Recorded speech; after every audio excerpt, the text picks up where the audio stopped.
life is like a nightclub, right? And you have the kind of front entrance that everyone queues up for and tries to get in. And then you have the kind of side entrance, which is the VIP entrance, if you're kind of the 1% that you can get through. And then there's this third door, which is the place, you kind of crawl through the side, you go over the bin, you go around the back and you find this open door. And this is really for kind of the hustlers, the people who essentially want to take shortcuts and achieve the kind of things they want to do in a lot of a quicker way and not go to the traditional paths. So how does that kind of relate to what you guys will be trying to achieve and what you guys have already probably done? Is that on the left, we've got the kind of typical medical student who is applying for stuff through like the normal application process, probably sending 10 applications off and not hearing anything back. And then in the middle, in the shades, you've got the kind of 1%, daddy's a professor somewhere, daddy's a CEO, they get in through the VIP entrance. And then this third person, which is what I kind of want to talk about, is the cowboy emoji, which is the person who kind of sidesteps all of this BS and tries to really find these alternate routes into getting into these kinds of opportunities within medtech, within research, within businesses, within startups, whatever. And this is a kind of thing that Adnan Iqbal, who is the CEO of Luma, who just raised actually $150 million recently, talked about. So he said that, when he was starting his company, they started as students. And what they did was they just went to loads of people and they said, look, we know that you've got this problem. Can we just talk about it with you? And loads of really impressive people said yes, because they were students. And the point I'm getting at is that I think that being a medical student, being a dental student, whatever, is actually one of the best passports that you can have. And you guys have a kind of amplifier on that because you're students at Barts as well, which is really awesome. So, I was a student at Newcastle University, which is a bit less impressive and it doesn't quite have the same name brand value. So I think you actually have like a double passport. So the point is that the gates are lowered for you guys because when you go into the professional world, you're working in a company and you reach out to people, they're suspicious of you. They don't know what you want. Are you a competitor? They might say, sure, I can do this, but here's my consulting fee. Where do I send my invoice? But as a student, they appreciate you're young, you're enthusiastic, and people just enjoy talking to you, right? So you actually right now have an amazing passport to go and talk to whoever you want, go work for whoever you want, go shadow whoever you want. And I think this is why this is the kind of the talk I wish I'd had earlier in my medical education, because I think I could have made a lot of better use out of it. Oh yeah, and another point is you guys are all in London as well, right? So that's amazing. You've got loads of opportunity there. So the first thing I'd kind of encourage everyone to do is to make a list, or either on notes or a spreadsheet or something, and start keeping a list of people you think are impressive or people who you think are doing cool stuff. The reason I say start making this list, why can't you just make it when you need to make it? Why can't you just make it a few weeks before you need to apply for some stuff or you want to find an internship? Because it's actually very hard to find these people who are specific to you. It's not like you can just Google who are the coolest people in medtech. It's very like I've tried that as well, and the lists are very limited. So what I want you to start doing is every time you read a cool paper that you think is an interesting study, you see someone's raised some money, just note their name down. That's all you need to do and start getting this list going. And I interviewed Dr. Ikram Huq, who is, I think he's an Imperial grad who spent some time at McKinsey and now he's at the Mayo Clinic in the US. And he talked about a habit that his dad had taught him, which was to send 5 emails every day, which is actually quite a lot of work. And I think it's probably a bit excessive, but maybe aim for 5 emails a week. So start making this list and start emailing one person off this list every workday. And the emails, they don't have to be, like asking for anything. If anything, you sending an email in which you're just saying, hey, I saw you did this. I appreciate it. I thought it was cool. That's better because these people are used to getting hundreds of emails. Everyone wants something from them. They want their time. You just emailing them, just being like, I really appreciate what you've done, is actually a really kind of welcome break for them. So this is kind of my first tip to building a good network is make a list of people you think are cool and start contacting them. Doesn't matter if you don't have anything to ask them. Just say, hi, I appreciated this, whatever. So the next question is, okay, how should I write that email? What should be in that email? So This is Professor Neil Sabir, who's the Chief Clinical Information Officer of HDR UK. He's also a prof at UCL, so pretty close to you guys. And I asked him, you receive hundreds of emails today, every day. How do people stand out? How do they get to you? And his kind of tip was this quote, which is like, learn how to be politely annoying. And I'll go into that. But I think a basic kind of structure from what he said is that your first line should be how you know them, how you came across them. Did you see them at a talk? Do you know someone they know? That works really well. You might, some of your professors. So if you're lectured by Professor Shafi Ahmed, you might say, he mentioned you in one of my lectures, and I wanted to reach out to you. Then include one line saying, I'm a med student at Barts. Then you might have an ask, so you can include that here. So what you want, so whether you want to speak to them, whether you'd like to shadow them, whatever. And then at the end, this out bit, I think this is quite important. So it's really polite at the end of an email to just say, look, I know you're really, really busy, but appreciate your time and completely understand if it's not possible to do whatever you're asking them to do. And I think that works quite well from my personal experience. So this is the basic structure. Don't send your whole life story. Don't send long paragraphs, which are intertwinkled with loads of things that someone has to kind of decipher, like it's a verbal reasoning test or something. Just keep it really basic and keep to these 4 points. And learn to be politely annoying. And what that means is that your first email will probably not get a reply. And that is actually a good thing. You need to think of your first email, your first message on LinkedIn, your first DM on Twitter. That's like you planting a seed. These people who are getting hundreds of emails a day, they don't have any way of filtering through these very easily. And if someone's asking for your time, a kind of filter they might use is to see who follows up. Because guess what? If you email them and then you follow up 2 weeks later, that proves that you have some kind of interest in them, that you're not just kind of sending this mass email to hundreds of people and you don't really care. So my advice, and it depends on context, obviously, but send one email, then follow up in 2 weeks, then maybe wait another few more weeks and then follow up again. I think if you've emailed someone once and you followed up twice and they've not got back to you, it's pretty safe to assume that they're not keen to do whatever you're asking of them, or they're not going to reply to you.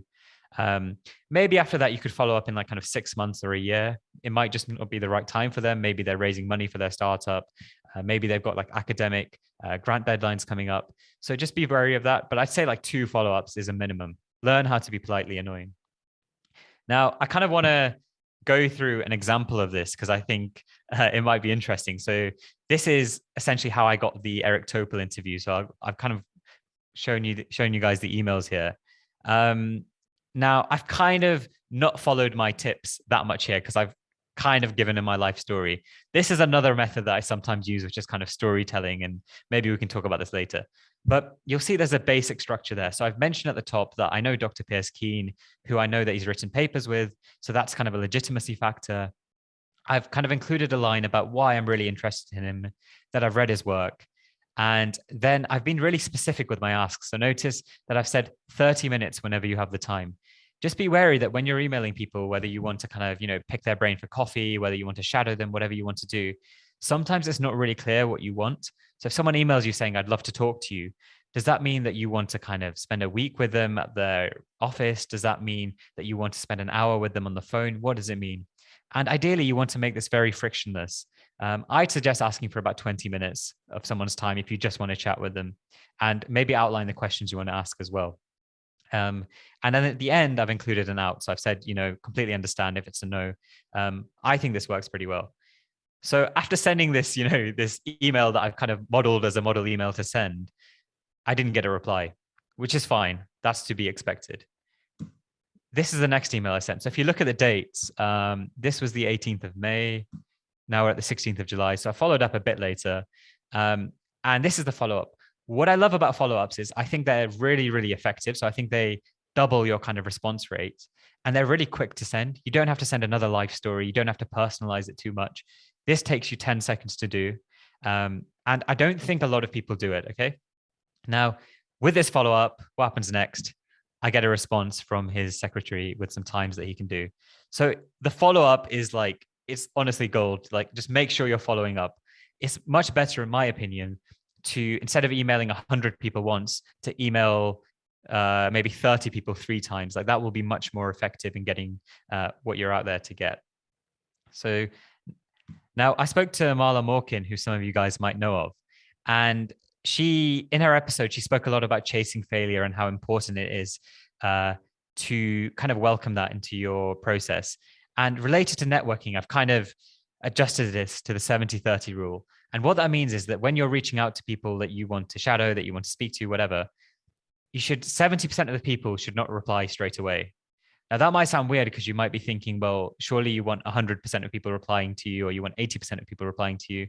But actually, I think 70-30 is a really good ratio. So 70% of people ignoring your first email and 30% replying to it.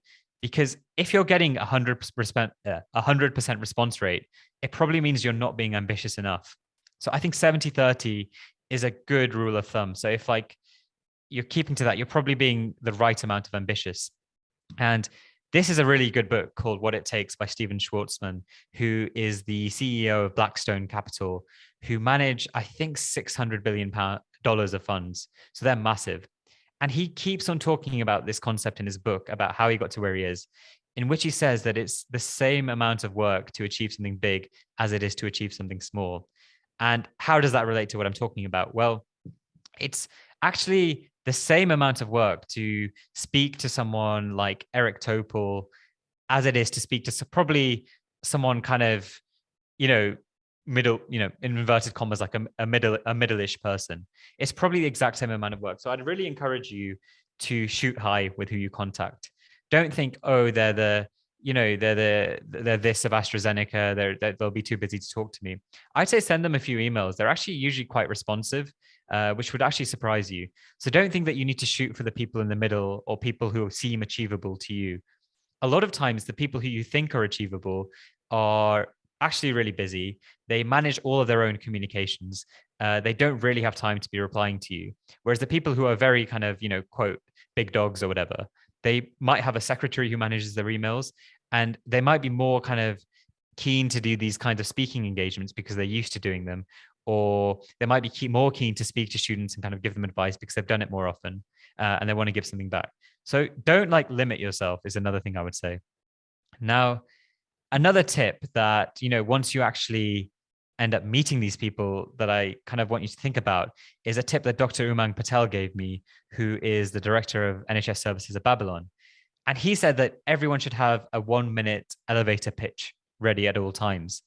And that's kind of, it's easy if you're a professional working for like a sales company. You can get, you probably have a really cringe sales pitch ready already where you're like, I'm a salesman at this firm and I believe in making customers happy, whatever. Like it kind of comes to you.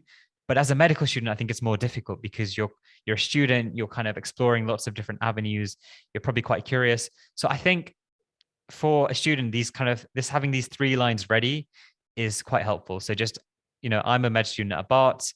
I'm interested in medtech, digital health, AI, and I'm looking for opportunities in getting involved in research in mobile health apps, like whatever it is. And 2 things are crucial here. It's not really important what you say in that last line. So if you say, I'm looking for opportunities in mobile health research, which might be your interest, and then you decide, well, oh no, actually, I'm actually interested in this other stuff. Doesn't matter. Just make sure you have just something to say here. The reason I say that is because when you meet people in the kind of medical field, they're usually really, really nice and they're looking for ways to help you. So it's actually really, really helpful if you give them a very clear instruction on how they can help you. So even if, mobile health apps or clinical AI or AI regulation is kind of what you're interested in this month, and it might change, doesn't matter. Just say it and it'll make it really easy for them to offer you opportunities. Because a lot of times when they meet you and you don't communicate this, it's very difficult for them to kind of put you in touch with the right people or to offer you an internship or to tell you about a kind of grant opportunity. So just be really clear with that. And when I first started reading about this stuff and doing this stuff, I found it a bit kind of sleazy. And I was like, you know what, it's a bit embarrassing, like speaking to someone and saying, I'm looking for opportunities in Z. But actually, you can say it in quite a tactful way. And that's why this talk is called The Subtle Art of Networking. You can just say, I'm a med student at Bards. I'm interested in Y. And I was really hoping to get involved in clinical AI research this year. And you're not being too pushy there. You're just putting it out there. And if they want to help you, they'll help you. And if they don't want to help you, they won't. Now, a point I haven't included on the slides, but I've just thought about now, is there's like a level above this, right? And this one's a bit harder to do. And I struggle with this one a lot, actually, because I think it's requires a bit more confidence from you. And yeah, but it's essentially that when you meet one good person, so you meet one researcher in your field or whatever, ask them if there's anyone else you think that they think you should speak to. So then that creates this kind of snowballing effect where you meet one person and then they introduce you to two people who then introduce you to four people, and it keeps on going like that. So it can be trickier, and I think there's a bit of a tack to it. Because if you've not got a good rapport between you, and within the first 5 minutes you ask, who else can you introduce me to, especially in British culture, I think it might not come across as well. So maybe reserve that tip for when you're really getting on with someone and they want to help you out. Maybe just say, is there anyone else in this field you think I could speak to? And maybe they can introduce you to someone. And that will make this whole process start kind of feeding itself and snowballing. Now, the last point I want to make is that this is a tip that Dr. Ben Maratapu gave me, who some of you might know is the CEO of Sierra Care, which is a huge company. And he said that since he was a medical student, every kind of Christmas and New Year's, he emails kind of all of his mentors or people who've helped him along the way and just says something like, thanks so much for what you did for me. Hope you're well. And sometimes, gives them a little one-line update on what he's doing. So he might say, I've just graduated, I'm practicing here, or I've just joined this startup. And this email again, I don't know what you guys think, but I think it's a bit cringe. Like, I told my dad about this and I told him that I was doing this, and he was, he's from Pakistan, so he found this pretty embarrassing to hear. But it's really good because when you send this email, again, you're not actually asking for anything, which is a really great email to send. So send more of those emails. And secondly, a lot of times when I've sent this kind of email, the person has emailed back saying, oh, thanks so much. And they've said, oh, by the way, did you hear about this grant? Oh, by the way, did you know that we're actually planning to offer an internship this summer? You should definitely apply. They'll email you back little bits of help, and it keeps you front of their mind. So, even if 2 months down the line, even if they don't reply to this email, which is fine, 2 months down the line, they might see an opportunity and email you about it. So I think it's a really good email to send, and it keeps you kind of front of mind. So that was a kind of quick fire of things I've learned. So this is the kind of summary of the points I've made.